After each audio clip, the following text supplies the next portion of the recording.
Hello, welcome back to the fatish YouTube channel. Today you join me, heavily sleep deprived, just come off night shift. Anyone out there who's work shifts, you know, the struggle's real. Oh well. Anyway, today, topic of conversation, macros. What are they? Why do they work? How do they work? All that bollocks. Going to give a pretty rudimentary outline as to why they're important, how to calculate them, what they do. You can't out train a shit diet, and if you're gonna pie yourself full of pizza all day and then complain you're fat, then well, on your head yet. If you kind of understand macros, learn about them, you can quite easily plan a pizza or any cheat meal into your week, and it's not going to affect your macros, not going to affect your calorie expenditure out like that. It's just to do with consistency. I mean, any sort of diet / process, I mean, you're going to need consistency. That's the key thing. Consistency and reliability, just accountability. These three things, touched on in an earlier video, but can't express how important they are. It's all well and good learning about macros, but if you ain't going to be consistent with them, might as well not bother and just smash a chippy every day. You'll have more fun, but you're probably not going to make any progress.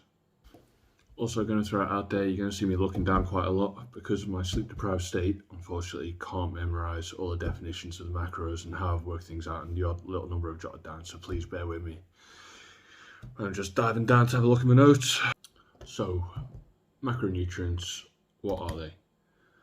Macronutrients are basically the nutrients that we need in large quantities to provide us energy. So, broken down into three main ones, you've got your fats, proteins and carbohydrates.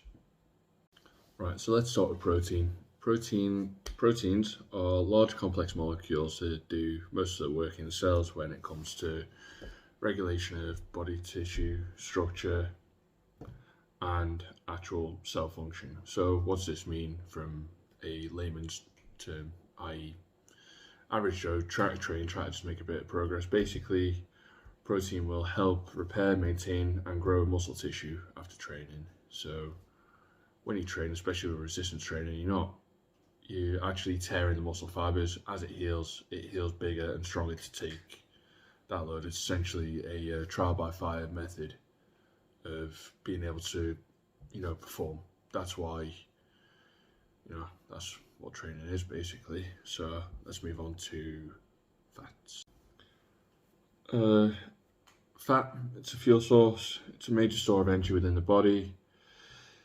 It's also a structural component and a carrier of vitamins within cells, and it also provides insulation and protection to the body. So, I mean, look at any kind of mammal, they get fat for the winter, keeps them warm, keeps them healthy.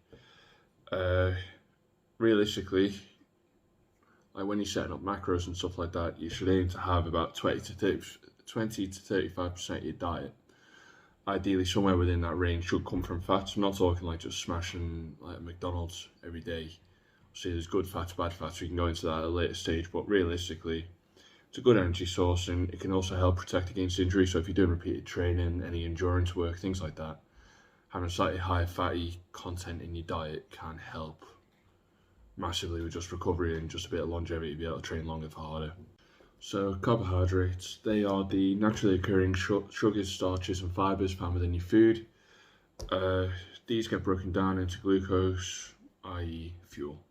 Any excess fuel is stored as fat. So when you see a lot of people going carbs the enemy, all that crap, they're not really. You've probably just eaten too many or eaten them at the wrong time or out daft like that. Like the way my macros are at the minute, predominantly vegetarian, I'm probably sitting about 47 to 50% carbs in my diet per day and still manage to drop weight. So you just got to be a bit mindful as to what you're putting in your body. It's not, none of this is rocket science. It comes down to basically energy in, energy out. You want to be in a calorie deficit if you want to lose weight, calorie surplus if you want to gain weight, and hit your maintenance for just maintaining your weight. Let's move on to how to set your macros, how to actually calculate them all out. Okay, so setting your macros. Doesn't matter what your diet type is, whether you're vegan, veggie, carnivore, keto, paleo, all these are just fucking buzzwords, really. That's the bottom line. It all comes down to what you can sustainably like eat, be consistent with it, and also what suits the individual. So for me, being vegetarian slash vegan with the odd little bit of meat thrown in here and there, I'm not going to say I'm never going to eat meat again, but for me that works best. Not going to work for everyone, but for me personally, that's bang on. The importance should be on your actual total daily energy expenditure and working around that number. So your total daily energy expenditure slash TDEE, as it's commonly abbreviated to. You can find these calculators all over the internet. For me, I use the one on bodybuilding.com. Always have done, pretty go-to. I'll include a link in the description if you want to go follow it yourself. But basically, it gives you your amount of calories. So I think my maintenance for me at the minute is approximately 3,200 calories a day. So that's what I need to consume to maintain my weight. My goal at the minute is to drop a bit of fat, so I want to be in a calorie deficit. So basically, you take your total daily energy expenditure. You can either subtract a set amount of calories from that, or if you're like me, I like to work out in a percentage. So I've put myself in a 20% deficit. So I'm hitting around 2,500 calories a day. Find it quite easy to get my macros in at the splits that I've designated. We'll go into how to calculate your macro split, like what proportion of proteins, carbs and fats you need and how to work that out later on in this video. But basically, if I wanted to gain weight, I'd need to take on about 3,800 calories to be in a 20% surplus. And this is all subjective, comes down to your body type. For me, I've never had a problem gaining muscle. Never. I can look at a barbell and put mass on in the same way I look at a pizza and put like 5 kilo on in fat. I'm just built that way. Some people can eat like a horse and they look like they're coming off a UNICEF advert. It ain't great, but it is how it is. So for me, I spend most of my time either hitting maintenance calories or just slightly under, like when I'm not really fussed about training or whatever at the minute, because I am actively trying to lose a bit of fat. I'm trying to strictly hit that 2,500 calories a day, not go far over it. If I go over it by like, say, plus or minus like 5%, I'm not going to be upset. It's not the end of the world. At the end of the day, I haven't got a nutritionist keeping on top of me. If I get hungry and work, like working a 12-hour shift, I'm going to scrounge a chocolate bar.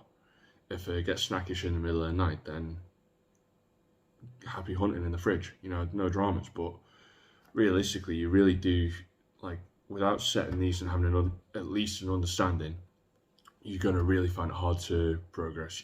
Like I said earlier on, you can't out-train shit food. So your macro split, what proportions of macros you should be taking in. And again, this comes down a lot to trial and error. Using apps like, say, MyFitnessPal is a good way of tracking it. It gives you a good breakdown of what's in your foods, really easy to use, give you a good insight and understanding as to what you're actually putting into your body. But basically, my macros have got them set. I would want to be aiming for around 40% carbs, 30% protein and 30% fat. That's basically how I break my day up. So for me, that works out about 250 grams of carbs a day, 188 grams of protein a day, and the rest is made up of my fats. I want to go into a little bit of typical bro science here.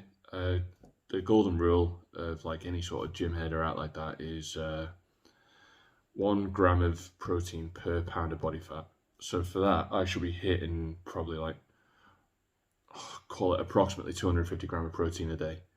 And I lived my life like that for so many years, and I'm sorry, it's absolute bullshit. Nobody needs that amount. You can't absorb it, you can't use it proper. It's just a load of pretentious shite to try and sell supplements. But yeah, once you get that figure out your head, it's absolute bollocks. I basically, the way I work mine is I work it backwards. So I didn't emphasize protein or carbs. I worked off the fat percentage. So for me, I wanted to have about 30% of my diet as fats, and that works out 83 grams of fat per day. It's a tiny bit over what I thought it would be. I was aiming for probably around 60 grams, which Again, it'd be about 25% of my diet, so it's not a massive amount out. But then I went to protein after that, doing like rough tracking and rough estimation. I was hitting probably about 150 to 170 grams of protein a day. And then if you actually made that a round figure, the closest you'd round it up to is about 30% of my diet with protein, and that comes out about 188 grams a day. I haven't done the maths, I'm too tired to do the maths, but basically I weigh about 247 pound at the minute, and my protein intake is 188 gram a day. So it's not quite a gram per pound, but you know, it's not a million miles off that figure either. But it's definitely not 250 gram of protein a day. That's a load of bollocks. And then basically the rest of it is just carbs. So 40% of my day is carbs, about 250 grams a day. Like I said, if I go slightly under on fat, slightly over on protein, and it equals the same calorie split, then I'm not going to be too upset. An average gym goer, you know, you do your own training, you're happy, cracking on.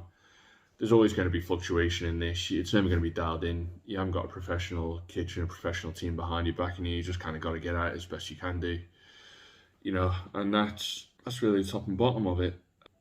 Trial and error involved in this. Trial and error is such a big thing. You never learn this overnight. You got to try it, fail, try it, fail, try it, fail. And then you got to really dial in what works. Like I've been trying to dial this in over the past like 4 or 5 years. And I'm finally at a point where I'm truly understanding how my body works. And what a lot of people neglect is the fact that it takes about 4 to 8 weeks for your body to adapt to a dietary change, like a true dietary change. If you were to change your calories now, and you sat there thinking a week later, shit, I'm not losing any weight, shit, I've gained weight, shit. You know, until you get like a 4-week average of your progress, I wouldn't worry about it. Just track it, stick to your plan, stick to your numbers. At the end of the day, it's just basic maths. If you can't use a calculator, then you shouldn't really be on YouTube learning how to calculate macros, but hey ho, that's not my call. Anyway, that's a quick rundown on macros, what they are, how they work, how to calculate them. Hope it helps you. Have a good one. See you in a bit.